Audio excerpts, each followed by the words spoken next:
Ahmadiyah dikenal sebagai Islam minoritas, namun kini telah berkembang di ratusan negara, menyebar hingga Amerika, Eropa, juga Indonesia.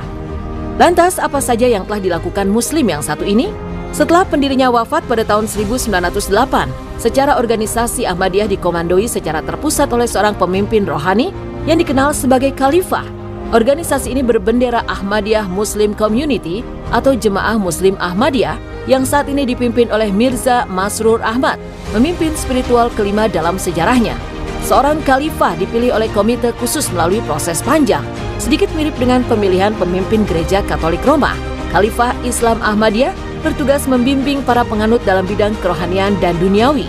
Khalifah juga memimpin sholat Jumat dan sholat-sholat khusus di hari besar Islam. Biasanya ini diselenggarakan di Baitul Futuh, London, masjid yang menjadi sentra kegiatan Ahmadiyah di seluruh dunia. Kekhalifahan Ahmadiyah tidak melakukan gerakan-gerakan politik yang mengancam eksistensi kekuasaan pemerintah. Jemaah Muslim Ahmadiyah menyatakan diri sebagai organisasi Islam terdepan yang menolak terorisme. Sikap ini dapat dimaknai sebagai implementasi dari ajaran pendiri Ahmadiyah, Mirza Ghulam Ahmad, bahwa jihad dengan pedang secara agresif sudah tidak memiliki tempat dalam Islam.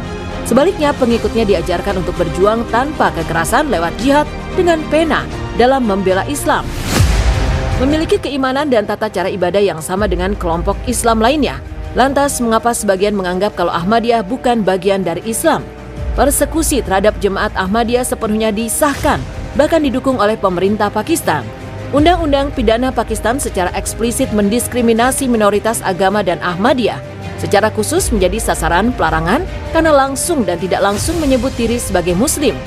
Ahmadiyah dilarang menyebut masjid sebagai tempat ibadah atau menggunakan azan dan berdoa sebagaimana kaum Muslim. Mereka juga dilarang menyebarkan dengan perkataan atau menulis atau mengatasnamakan agama mereka dengan maksud mengajak orang lain.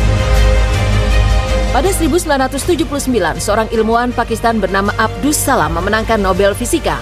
Penemuan terbesar dalam hidupnya ini adalah kunci yang mendasari teori fisika partikel yang masih dipakai hingga kini. Juga menjadi tonggak penemuan partikel Higgs boson pada 2012. Dan Abdus Salam adalah pengikut Islam Ahmadiyah. Abdus Salam adalah orang Pakistan pertama yang memenangkan Nobel. Semestinya kemenangan ini menjadi momen bersejarah bagi negaranya. Panjang hidupnya, Abdus Salam taat beribadah. Ketika bekerja sepanjang hari di rumahnya di London, ia lakukan sambil memutar rekaman lantunan ayat-ayat suci Al-Quran. Dia juga tidak pernah melihat keyakinannya sebagai halangan untuk ilmu pengetahuan. Bahkan ia menganggap kedua bidang ini bekerja saling berkelindan. Ia kerap mengaku kepada banyak sejawatnya, sebagian besar ide-ide datang kepadanya dari Tuhan. Abdus Salam bekerja keras menemukan teori dasar fisika yang bisa menjelaskan semua teori fisika partikel yang dikatakannya mirip dengan keyakinannya. Lubna Arsyad mencatat sejarah baru. Ia adalah perempuan kulit berwarna sekaligus muslimah pertama dalam sejarah yang dilantik sebagai Lord Mayor of Oxford atau wali kota Oxford pada Rabu 17 Mei 2023. Dengan hijab yang menutupi kepala, ia tampil berbeda. Lubna Arsyad yang sebelumnya adalah Labour Councillor dilantik dalam sebuah upacara di Balai Kota Oxford. Pejabat sebelumnya Kota James Fry pensiun dan mengundurkan diri. Lubna Arsyad terpilih sebagai anggota Dewan Kota pada tahun 2018 mewakili Cowley Marsh pada awalnya dan kemudian karena perubahan batas pemilihan, sekarang melayani Temple Cowley. Sebagai wali kota, Lubna Arsyad juga menaungi sejumlah badan amal, yakni Humanity First, Oxford Community Action, dan Asylum Welcome.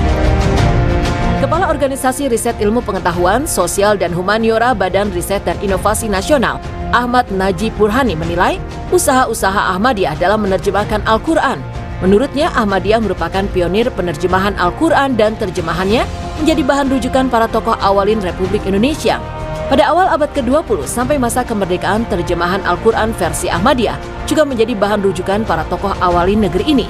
Di antaranya Soekarno, Kiai Haji Agus Salim, Ruslan Abdul Ghani, HOS Cokro Aminoto hingga Young Islamiten Bond. Hingga kini Ahmadiyah telah menerbitkan terjemahan Al-Quran ke 120 bahasa di dunia. Barangkali ini merupakan salah satu organisasi Islam yang mampu menerjemahkan Al-Quran ke dalam banyak bahasa di dunia. Islam Ahmadiyah punya sejarah panjang di Afrika. Para misionaris pertama tiba seabad yang lalu di Afrika Barat dan telah sukses secara spektakuler di antara orang Afrika, terutama di Nigeria, Tanzania, Ghana, Sierra Leone, dan Nigeria yang secara kebetulan juga akan menjadi negara dengan pertumbuhan tercepat di dunia dalam hal populasi. Sebagai persentasi dari populasi nasional, Sierra Leone diperkirakan memiliki 10-16% Ahmadiyah, presentasi tertinggi di dunia dan jauh lebih tinggi daripada di Pakistan.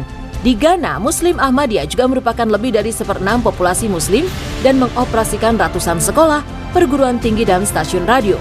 Di Burkina Faso, stasiun radio Ahmadiyah bersaing secara agresif dengan stasiun Muslim Sunni lainnya untuk menyebarkan dakwah Muslim Afrika yang sebelumnya sebagian besar non-denominasi yang menggabungkan kepercayaan animisme tradisional mereka yang sinkron dengan mistisisme Sufi.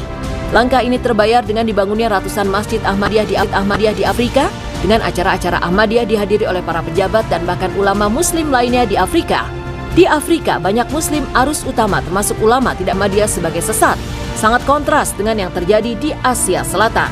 Dari sekitar 12 juta Ahmadiyah di dunia, sebagian besar dari mereka kini tinggal di Afrika.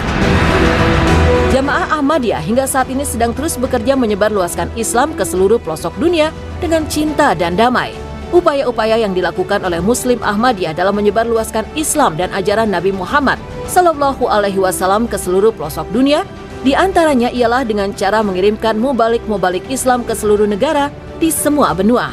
Mereka bekerja siang dan malam mendakwahkan Islam kepada masyarakat dunia yang sebelumnya sama sekali belum mengenal Islam, mendirikan pusat-pusat misi dakwah di berbagai kota di negara di mana mereka ditugaskan.